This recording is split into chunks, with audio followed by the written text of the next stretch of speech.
And welcome to this edition of Inside the Locker Room. I'm Gabe Farias. And I'm Johnny Walker. And this week we're going to be talking about team and player-only meetings and do they work. Also, Johnny, we are going to be lighting things up just a little bit. What's your favorite sports movie? Hang on, hang tight. We're going to be talking about what each other's favorite sports movies are this week. And finally, we'll be revisiting the XFL. Will it work? All that and more on Inside the Locker Room.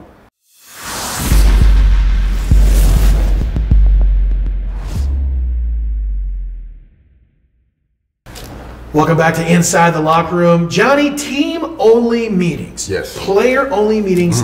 That's been a topic of conversation, notably here in San Antonio. The Spurs, led by Tony Parker, had a team and player-only meeting with Kawhi Leonard. We have different reports as to how that meeting turned out. Don't really want to talk specifics on that meeting. That's been kind of played out in all of the media outlets. I want to kind of talk specifically about those types of meetings, player-only meetings, coaches, trainers, everybody out the door. Do those types of meetings work? You know what, Gabe? I can tell you from my experience with team-only meetings, I enjoyed those. I think it was very important. A lot of important points were brought up when you're conversating with your teammates, and you eliminate some of the coaching and some of the other staff because you can be a lot more candid and you can tell each individual how you feel about what's going on with the team. So I've always liked those meetings, but there's a good side and there's a bad side because there's some things that can come up that can cause some issues amongst your teammates that are going to be difficult to try to overcome. I'm going to go back to the Spurs meeting, and only because it's going to make or add to a point I'm going to make. I think it has to do with the maturation level of who is leading the meeting. The Spurs meeting, it was led by Tony Parker. You probably can't find a more mature NBA veteran who's won 4 titles, been there, done that, taken the demotion from starting point guard to backup point guard as good as anybody that, I mean, this guy's a Hall of Famer. Yes. Okay? A guy like that leading a team-only meeting, I would think, is the right direction.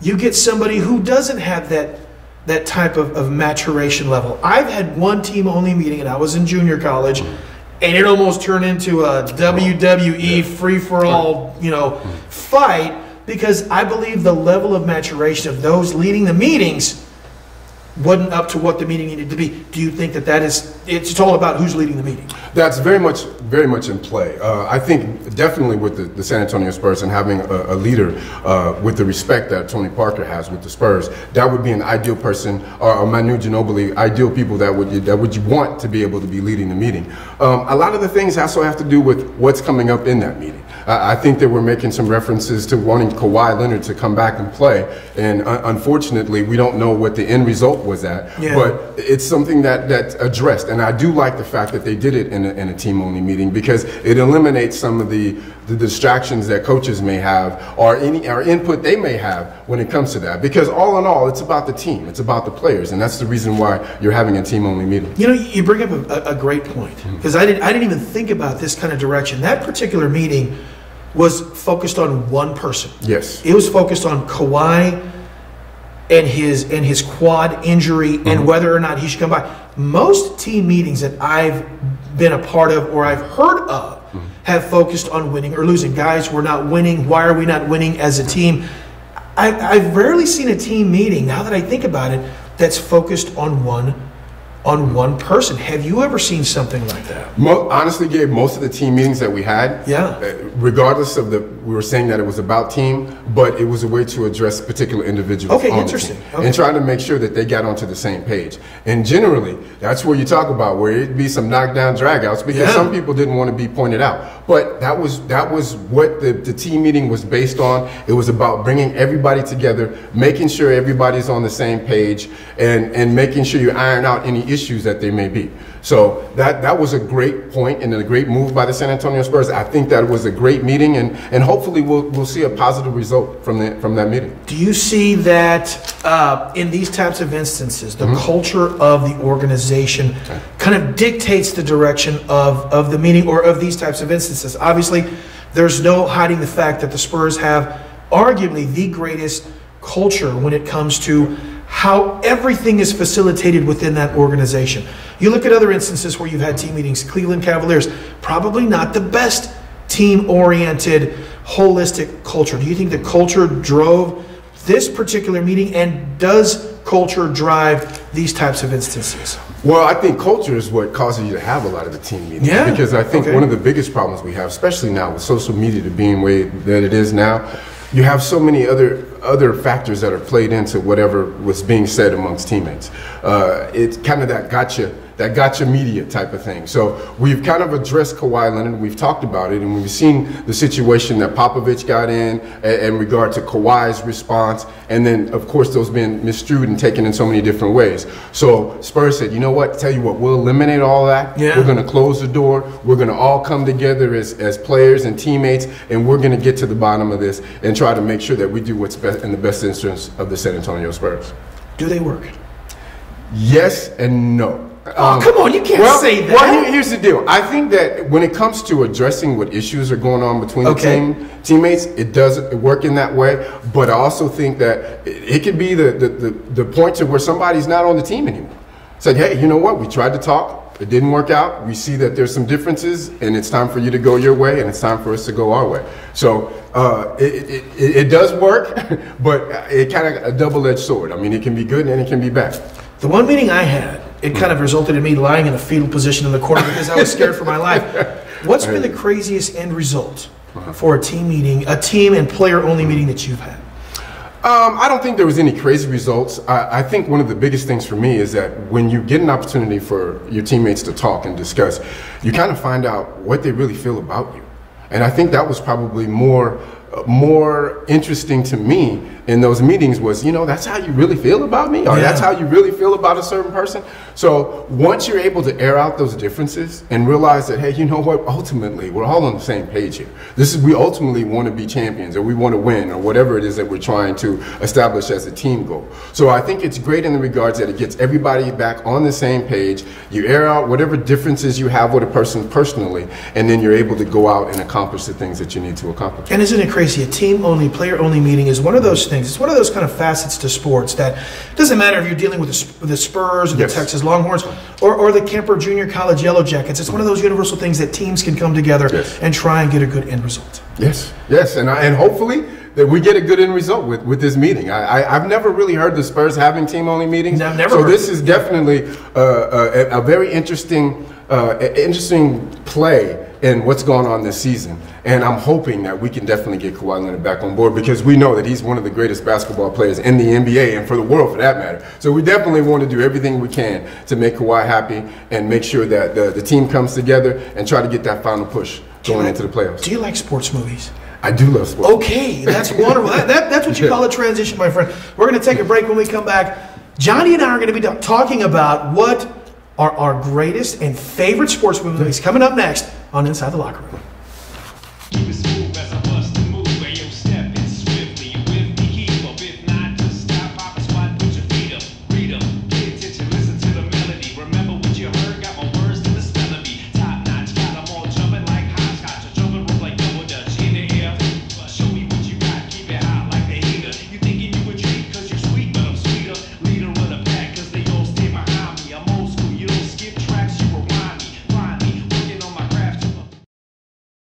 One in 6 seniors faces the threat of hunger, and millions more live in isolation. America, let's do lunch. Drop off a hot meal and say a quick hello. Volunteer for Meals on Wheels by donating your lunch break at americaletsdolunch.org.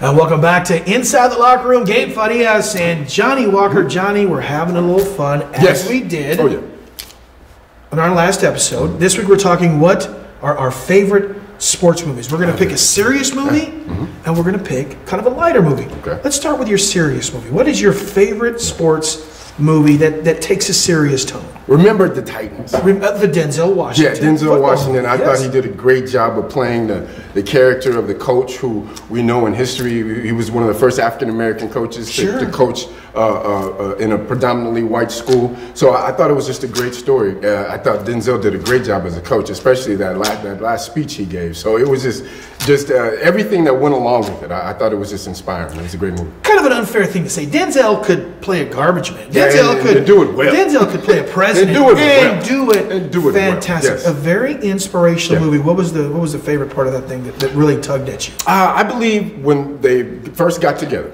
and they got on the bus, and you saw all the people that were rioting and upset and angry because they were actually integrating the school. But when they took them over to where the actual Civil War was, and they did the run where they run and they see some of the graves, and he's talking about the fighting and how many people were killed and what it was going on at that time, that era, and how we're transcending that. And we're going against what was going on at that time, and we're starting something new. I thought it just brought the whole era of what the movie was and what it was about. That's one of those beautiful movies that attacks a social issue, talks about a social issue, and integrates sports. And when you're done with it, that is just a magnificent piece of cinematic effort. And then they won state championship. And then they won the state championship on top of it. I wonder if they make the movie if they don't win. You know, what it stood for. Yeah. And what it meant. You definitely would have to. Sure. But, win the state championship, that's just the cherry on the top. So that was great. For me, favorite serious sports movies, I've got a couple, but I'm only going to pick one. I'm going to give a consolation prize. I love the movie Hoosiers. Norman Daly, Indiana, but that's not my favorite. It's not your favorite. Not my favorite. Right. The Natural with Robert Redford. A beautifully made baseball movie. There was one part of it that kind of got to me that almost left it off of this list. Runner at first, runner at third. The pitcher goes into the windup. The guy doesn't steal second base. A little thing. One of those little things. If you're a baseball guy, you kind of notice those types of things. But it was just a beautifully cinematic made movie about a New York professional baseball team. It was just beautifully made. The scene where he hits the ball and knocks it into the lights and the place explodes into this kind of faux fireworks scene at the end. You're a baseball guy. What did you think of The Natural? It reminded me when I hit the ball into the lights. Get out of here. I mean, the same thing happened. There were sparks and everything was going on. You had to go except there. I thought the lights were about to come down, though. Yes, you had a very Robert Redford. One of those moments. One of the things I liked about that movie is that, much like when Kevin Costner plays a role, you could believe that Robert Redford, he had a natural swing, he could throw the baseball. Don't you hate those guys like Tom Berenger in Major League? The guy couldn't even throw a baseball, man. Triple that, can't throw, can't do anything. Your favorite kind of lighter side of the movie, cinematic sports. What's your favorite lighter side? Johnny Be Good. Oh God, that's so predictable, man. Yes, I loved it. It was great. Michael Anthony Hall. Yes. And they filmed a lot of it here in San Antonio. Yes, they did. It was very interesting. At Alamo Heights. Yes, they did. Yes. I actually had the opportunity to be in the movie, but unfortunately during that time UIL rules, because we were still playing baseball in the playoffs, I wasn't able to go out and be in the movie. But it was a great movie though. I thought it was realistic and a lot of the things that happened. Yes, because I thought it was ridiculous. It was silly, but as far as some of the things, some of the shenanigans that went on with recruiting, that's exactly how it was. Because that's how my recruiting was when I went to Kemper Junior College. Was it really? Oh man, yeah. Only instead of limousines and women, we had all the pizza we could eat. We got to stay in the nicest Motel 6. Did you? Really? Oh man, they had clean sheets. Yeah, it was clean. I didn't say they had clean sheets. Oh, you did say that. I did not say that. My favorite lighter movie. Nacho Libre. The Jack Black luchador movie that's based on a half Scandinavian, half Mexican monk who wants to become a professional wrestler. That's interesting. In Mexico. Okay. You think I got a problem when it comes to wrestling? I do. I think that in your other life you were a wrestler, man. I think you were the Flying Gordito. Or don't you want a little taste of the glory? See what it tastes like. Man, that movie is chock full of great wrestling scenes. Yes. It's really, really funny. Okay.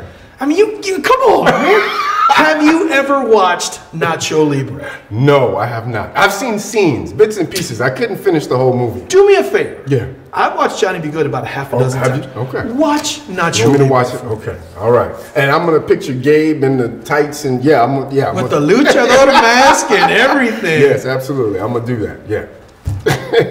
Can't believe you don't like Nacho Libre, man. No, it's not something I would watch, but I'm going to watch it for you. Please, would you really do that? I will definitely do that. Yes, I would. Yes. And what was your wrestling name again? If you were a wrestler, mine was Rico Suave. Yes, it was. Yes. Mine is Gord Ito. Ito. Yes. That's right. All right. Well, it's funny that we're talking wrestling because this is going to transition into our next segment.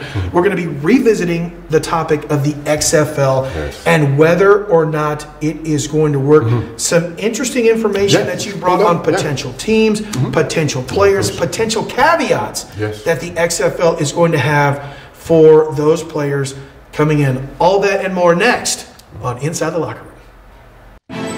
Nothing to do this week? Don't miss another event. Go to blacksinsanantonio.com for our event calendar.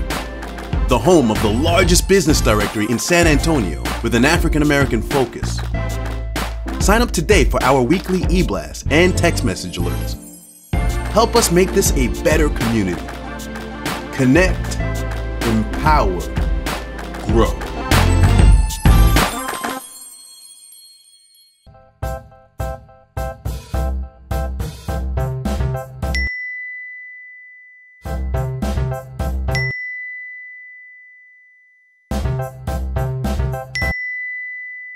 Planning the right amount of food is hard. The Guestimator makes it easy. Just tell it who's coming and what's for dinner. Then it tells you how much to make. And yes, it even plans for leftovers. Try it at SaveTheFood.com. Welcome back to Inside the Locker Room. Gabe Farias, Johnny Walker. Johnny, a couple of weeks ago we talked about the XFL. He hate me. Yes. One of the jerseys, one of the gentlemen that played back in the inaugural league that folded after 1 year. Vince McMahon and the folks over at the World Wrestling Entertainment World are bringing it back. They say this time it's going to be different. They've highlighted the different markets they're bringing in. They've highlighted some caveats. First off, let's talk about. You've had a chance to take a look at this a little closer. Last time you were like, I don't think it's gonna make it. Have you changed your tune on that? I'm not going to completely say I've changed my tune, but I think that the marketing strategy that they're using now, I think it's going to be a lot more beneficial to what they're doing. One of the things they're doing is the markets that they're trying to look at putting the teams in. Now it's going to be a 10-team league, and we're looking at 8-team league. Yeah. We're looking at San Diego, California, Oakland, California, Orlando, St. Louis, Birmingham, Alabama, Las Vegas, Nevada, New Orleans, San Antonio, Texas, and Oklahoma City, Oklahoma, which I think are also great markets that would be a great place to have an XFL team. So I think that's definitely one of the steps that they're going in the right direction to try to legitimize the XFL the best they can. Some of the things that they did the last time that I think started out working but just really got played out were the gimmicks. Yes. It seems like this is going to be a legitimate football league. At least that's the premise of what they're talking about. There's going to be no, two athletes running and trying to recover a football in lieu of a toss. They're serious about making sure folks stand for the playing of the national anthem. Yes, they are. What are some of the caveats that they've come up with for this league if you want to participate in it? I think one of the biggest ones is that any player with a criminal record will be precluded from playing. So if you've got any kind of criminal record, they're saying that you can't be able to play in the XFL, which brings up an interesting point because one of the top players that we were looking at having the opportunity to play in the XFL was Johnny Manziel. So we know that he's had some run-ins with the law. Is that going to affect him having the opportunity to play in the XFL? The jury is still out. I don't think Vince McMahon has said a definite no that he wouldn't be able to play. But it'll be interesting to see what twists and what in turns are going to happen when it comes to checking into players' backgrounds. And you would think it would be players like Johnny Manziel, players like Colin Kaepernick, who can come in and have an opportunity to drive ratings. Imagine if the first game of the season is a Colin Kaepernick-led team versus a Johnny Manziel. You would have NFL-like ratings. The problem is Colin Kaepernick, for whatever reasons he has, social justice, I support it 100%. He kneels for the national anthem. That's one of the caveats. You will stand for the national anthem. Johnny Manziel with a criminal record, or he's had some run-ins with the law, you would think, as you say, would preclude them from being a part of this league. Do you think that they will subjectively look at a case-by-case basis so that they can salvage ratings and they can put a product that people will watch? They're going to have to do that. I think that they will. And I think the great thing about Vince McMahon, he's a master marketer. He knows how to make things happen. So he's left the door open, and he has said that we will look at not only what's happened off the field, but the way you're carrying yourself off the field now as well. So we know that in regards to Johnny Manziel, he hasn't had any more issues. He hadn't had any more run-ins with the law. So he's gone through his rehab and things of that nature. So those are all going to bode well for him when it comes to a decision-making process. Of course, Colin Kaepernick, I think what he did was misconstrued. I think what he was symbolizing, what he was doing was more important. Not so much that he was kneeling and not respecting or disrespecting the flag. I agree with you 100%. He was addressing some social issues that were going on. So I think that will also be something that will be taken into consideration. All the things that he's done outside of that. I mean, the money that he's donated, so the programs he's been a part of. Yeah. So I think these are two individuals that will have the opportunity to play in the XFL. I can see Vince McMahon making a little slight variation and a nudge in the right direction for those two gentlemen to have the opportunity to play in the XFL. I've been really impressed with watching. I don't know if it's kind of this self-come-to-Jesus ideology of I better straighten my life out. I'm really liking the direction of Johnny Manziel owning up to some of the things that he's done. There was an article that compared him to Colin Kaepernick, and he was like, you know what? No. This guy is a phenomenal individual. Do not compare me to him. What he's done and what I've done are completely different. Hold this guy on a pedestal. I'm still trying to get to that point. I've been impressed with how Johnny Manziel's handled himself. I really have.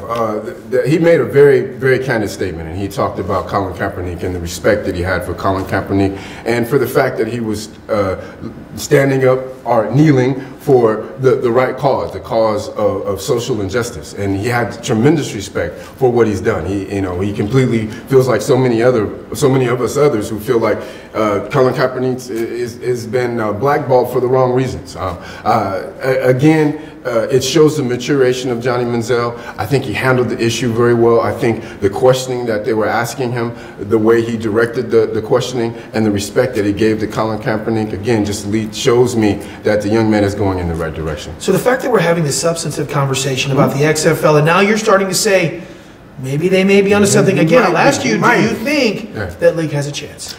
If they keep along these same guidelines, I think they have a chance. I would like to see them, and I know it probably won't happen, I would like to see them collaborate with the NFL some kind of way. Maybe some of their practice players or something can be involved with the XFL. Almost like the G League with the NBA. Exactly. But I don't think Vince McMahon and the pride and the man that he is going to want to be considered the second tier to the NFL. The way that it's set up, the games starting in January would be ideal situation with the season ending right before the NFL season starts. I think it would be a great opportunity to be able to let the players let teams get a good opportunity to look at them, see what they can do, and then have a chance to venture back into the NFL. I got a funny feeling we're going to be talking about the XFL more in the future. Let's have been in San Antonio. Good show, my man. Yeah, absolutely. All right, that's going to do it for this edition of Inside the Locker Room. For Johnny Walker, I'm Gabe Faria saying we'll see you on the field.